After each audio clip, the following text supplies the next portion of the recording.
продажба на двустаен апартамент в комплекс Санта Марина, разположен на партерно ниво.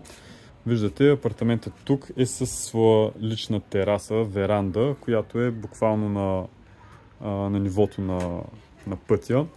Много приятна, в момента е сложена само малка масичка, останалото пространство може да се усвои да се сложи по-голяма маса или други такива летни градински мебели. Апартаментът има два входа, този на среща и този, който е чрез верандата. Влизаме кухненски кът на среща, заедно с трапезна маса.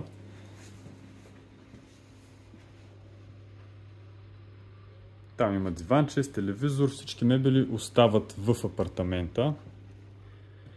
А това е спалното помещение, което има място, ниша за гардероб, вграден, който може да се направи. В момента е неизползвано, стои един стол и това тук е спалнята. Ето дори така, ако мога да покажа. Цялата квадратура на имота е 55 квадратни метра, съответно не е много голям.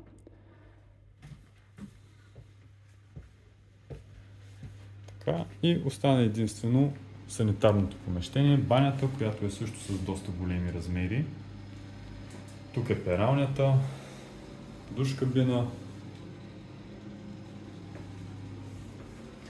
и горе-долу това е жилището с почти никаква или с много малка амортизация, южно изложение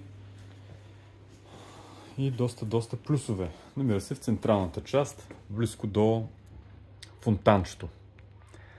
Оставяме на разположение. Станислав Новков съм от Имотен партньор. Ако имате въпроси, звънкайте. До скоро!